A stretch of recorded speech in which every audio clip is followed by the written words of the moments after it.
Le retrait total de M. Perdriau, ça ne constitue pas une réponse suffisante, même totale.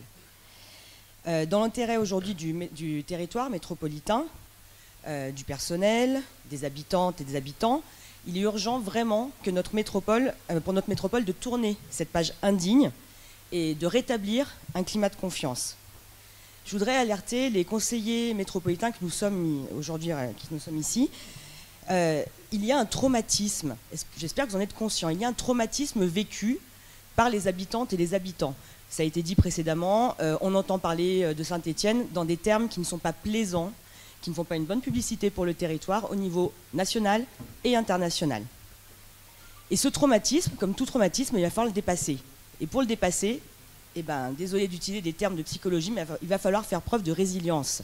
Et pour cela, c'est à nous, tous, conseillers métropolitains, de construire justement cette nouvelle gouvernance.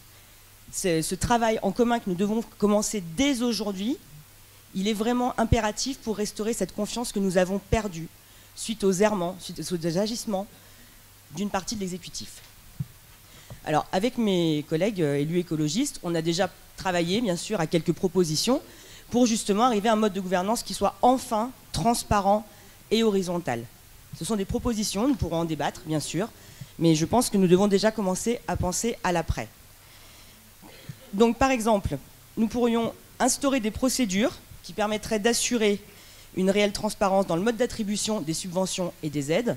Vous n'êtes pas sans savoir, en tout cas, qu'au moins au niveau de la municipalité, il y a certains doutes sur l'attribution de certaines subventions qui n'ont toujours pas été levées.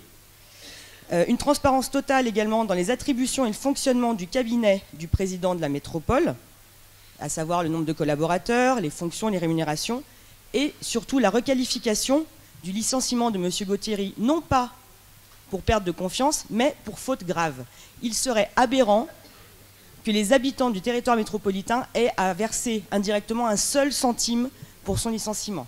Je tiens à rappeler qu'au conseil municipal que nous avons vécu la semaine dernière à Saint-Étienne, il a été précisé par Mme Jodard que M. Gauthieri toucherait déjà plus de 20 000 € d'indemnité de licenciement. Donc quel sera le montant de ces indemnités de licenciement au niveau de la métropole, si c'est simplement pour perte de confiance? Autre proposition, l'adoption d'une charte de pratiques respectueuses pour régir les débats au sein du conseil métropolitain lui-même.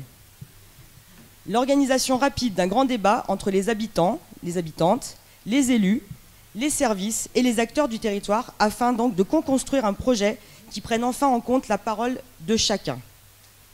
La réorganisation complète de la collectivité et de l'action métropolitaine autour de ce nouveau projet.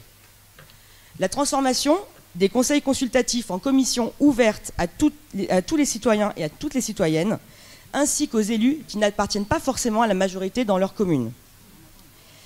Et pour finir, dernière proposition, la prise en compte réelle des propositions faites par les habitantes et les habitants lors des phases de concertation publique.